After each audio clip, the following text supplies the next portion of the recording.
Olá, bom dia! Estamos iniciando os conteúdos de mais uma semana.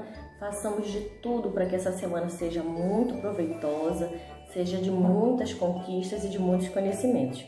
Hoje nós vamos iniciar com a nossa aula de ensino religioso e hoje nós não vamos usar mais o livro Passado, Presente e Fé. Nós vamos usar essa outra versão que tem aqui, ó, Diálogos em Comunidade, tá? Esse livro é aquele livro bem fininho que usamos apenas poucas vezes no bimestre passado, tá bom?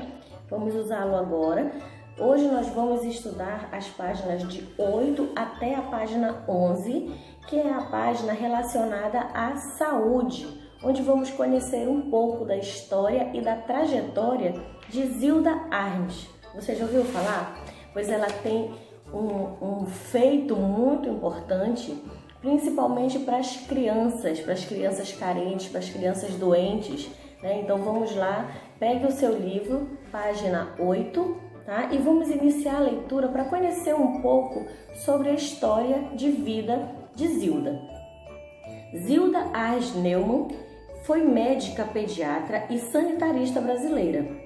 Nascida em Forquilinha, em Santa Catarina, no dia 25 de agosto de 1934, é a 13ª filha do casal alemão Gabriel Arnes e Helena Steine.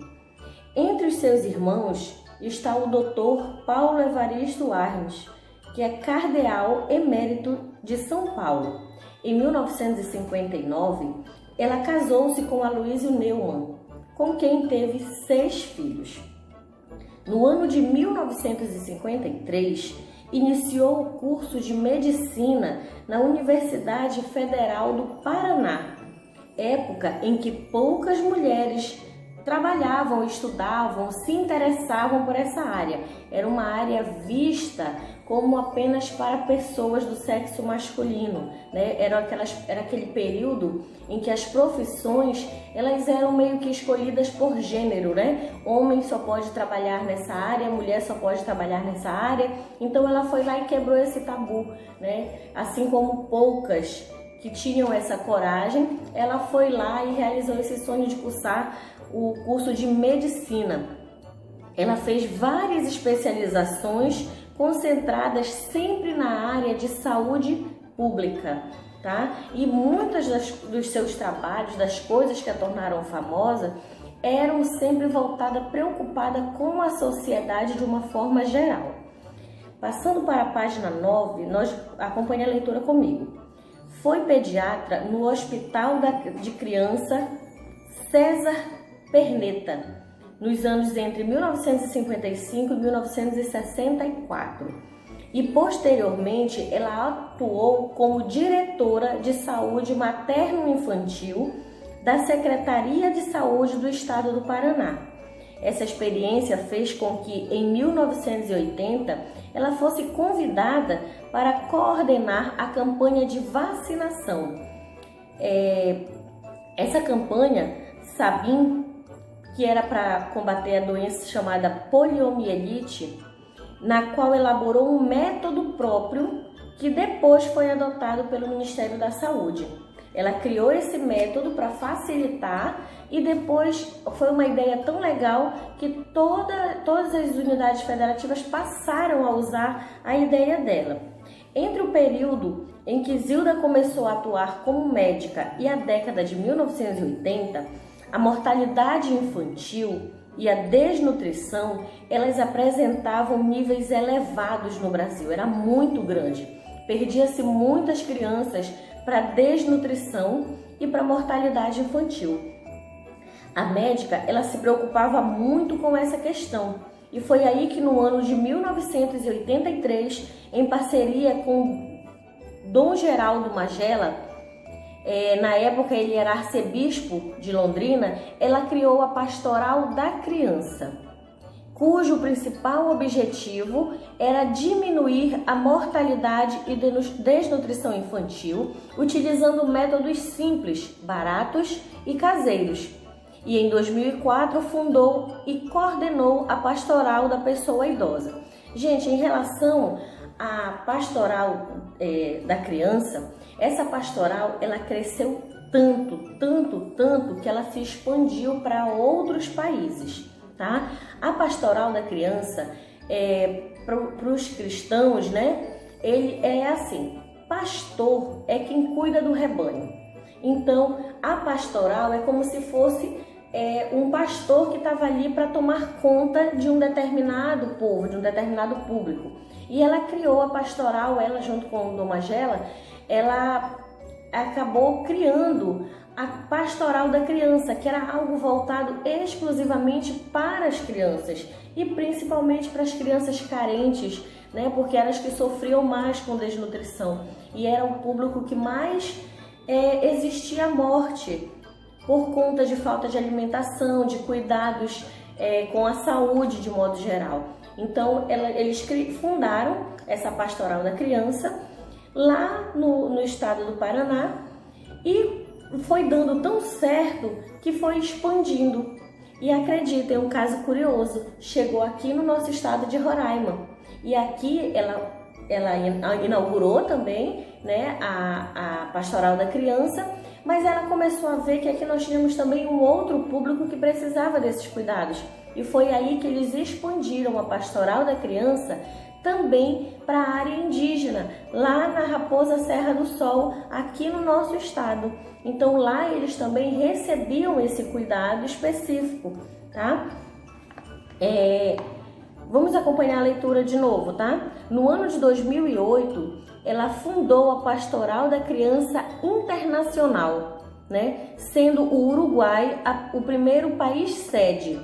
E ela faleceu em 2010 em Porto Príncipe, quando estava numa missão no Haiti. Então, observe, ela iniciou a Pastoral da Criança no Brasil, expandiu para o Brasil todo e depois ela acabou passando para outros países também. Então, com isso, cresceu tanto a ideia dela que esse projeto chegou na África, chegou na Ásia, chegou para o Haiti. E lá no Haiti, durante uma missão, ela faleceu. Você vai estar vendo agora aí essa imagem que mostra um esquema de como que cresceu esse projeto dela, né? E abaixo, nas páginas 8 e 9, tem aí uma linha do tempo, que é como se fosse um cronograma com os tópicos mais importantes que aconteceram na vida dela, dos anos de 1930 até o ano de 2010, que foi o ano do seu falecimento. Vamos aí para a página 10, onde ele tem algumas informações que fala mais sobre o trabalho, né? Os trabalhos que a Zilda realizou. Nós vamos ler trechos da Declaração Universal dos Direitos Humanos, onde diz no artigo 3 que todo ser humano tem direito à vida. E temos também o outro artigo que fala que a maternidade e a infância têm direito a cuidados, a assistências especiais e todas as crianças nascidas dentro ou fora do matrimônio gozarão da mesma proteção social. E isso é muito importante porque antigamente existia um termo que se usava para as crianças que eram nascidas fora do casamento, né? Aquele relacionamento que o pai ou a mãe tinha fora do seu matrimônio e gerava um filho, esse filho era chamado como bastardo. Então, se esse filho bastardo fosse bastardo, ele não tinha os direitos dos filhos gerados dentro do matrimônio. Então, com esse artigo, isso aí mudou. E acontecia muito, né, antigamente, na época da escravidão, de os patrões terem filhos com as suas empregadas e esses filhos acabavam sendo escravizados também, explorados e não eram criados, não recebiam os mesmos direitos dos filhos gerados em matrimônio. Então, com esse artigo, muita coisa mudou. Hoje em dia, é obrigatório que o pai registre a criança, né? Antes, quando era filho fora do matrimônio, não podia ser registrado, então no lugar do nome do pai no documento da criança não tinha preenchido nada. Hoje em dia tudo isso mudou e são questões humanitárias, são questões importantes, né, para cada criança. Isso pode gerar problemas até na vida adulta. Muitas pessoas hoje ainda têm um receio de mostrar o documento, porque lá no documento não vai estar constando o nome do pai. Então tudo isso mudou bastante, graças a muitas influências de algumas pessoas que viam que isso não era necessário, que isso não era sadio para essas pessoas, né? Para essas crianças que passavam por isso. E vamos ver aí sobre o trabalho de Zilda na Pastoral da Criança, tá? Na página 10. Ela se concentrou nas comunidades mais carentes do Brasil e posteriormente ela saiu se expandindo na América Latina, na África, na Ásia e no Caribe. Ela desenvolveu uma metodologia que conta com milhares de voluntários que visitam regularmente os lares de gestantes carentes e crianças menores de 6 anos. As crianças carentes e as mães, essas mães que muitas vezes não recebiam o apoio, né, do parceiro, do pai da criança, elas tinham mais dificuldades de se cuidar, de levar uma gravidez saudável. Então, a Zilda, o projeto dela era focado nesse público, tá? Nessas visitas, as pessoas são orientadas a respeito da importância do aleitamento materno, da realização do pré-natal, da vacinação e do soro caseiro. As famílias também recebem informações sobre hábitos de higiene e o uso de plantas medicinais, e as crianças são pesadas para verificar o seu desenvolvimento. Desde a década de 1980, o número de casos de desnutrição e morte infantil diminuiu consideravelmente no Brasil em virtude de uma ação solidária, fraterna e que se pauta pelo direito humano à vida e à saúde.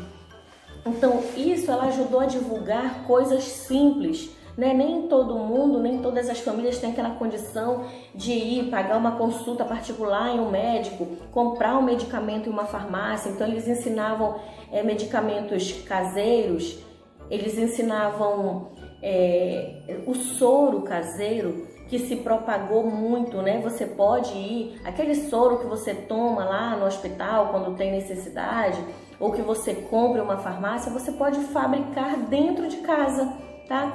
Apenas com 3 elementos: água, sal e açúcar, né? Você pega uma pitadinha assim, né? Só uma pitadinha de sal, um punhado, que é como se você estivesse pegando com os 5 dedos, de açúcar, né? Na verdade é uma pitadinha de sal e 2 punhados de açúcar, e mistura em um copo de água e você toma água, com água limpa, lógico, né? E você toma, e isso é o soro caseiro que você pode estar se hidratando.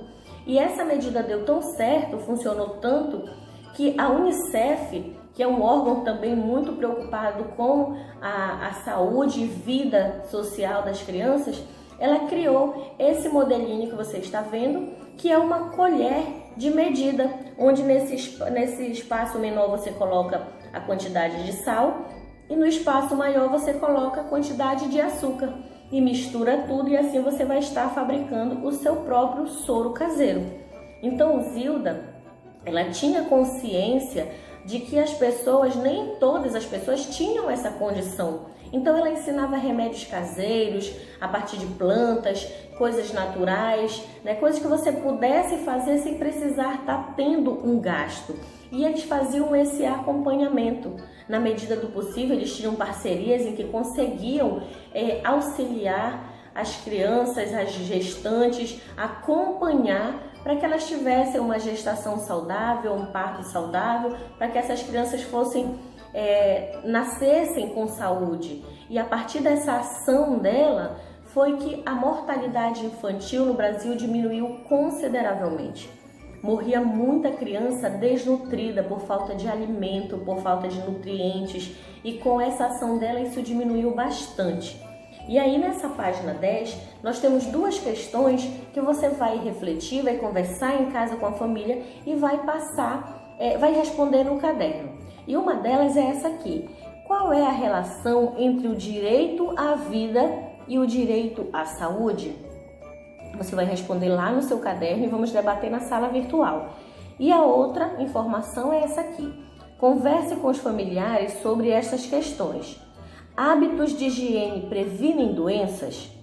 Quais hábitos podem ser citados como exemplos de prevenção de doença? Isso aí você vai fazer lá no seu caderno e vai partilhar conosco na sala virtual, tá bom? E vou fazer mais uma sugestão. Você pode fazer uma pesquisa com a ajuda de um adulto, pesquisa lá no Google, na internet, sobre as ações de Zilda aqui pertinho da gente, né? Aqui no nosso estado de Roraima, lá na Raposa Serra do Sol. Você vai descobrir coisas muito interessantes que ela criou lá. Você vai ver o quanto essa pastoral cresceu e ajudou, né? Auxiliou muito no desenvolvimento das pessoas, na saúde e na vivência de um modo geral. Você vai fazer essa pesquisa e nós vamos trazer essas informações para a sala virtual. Cada um traz uma informaçãozinha diferente e lá no final da aula todo mundo vai saber muitas informações interessantes a respeito dela, tá ok? Então realize as atividades de hoje e aguardo o link que nós vamos fazer correção e conversar e explorar muito mais esse assunto lá na sala virtual.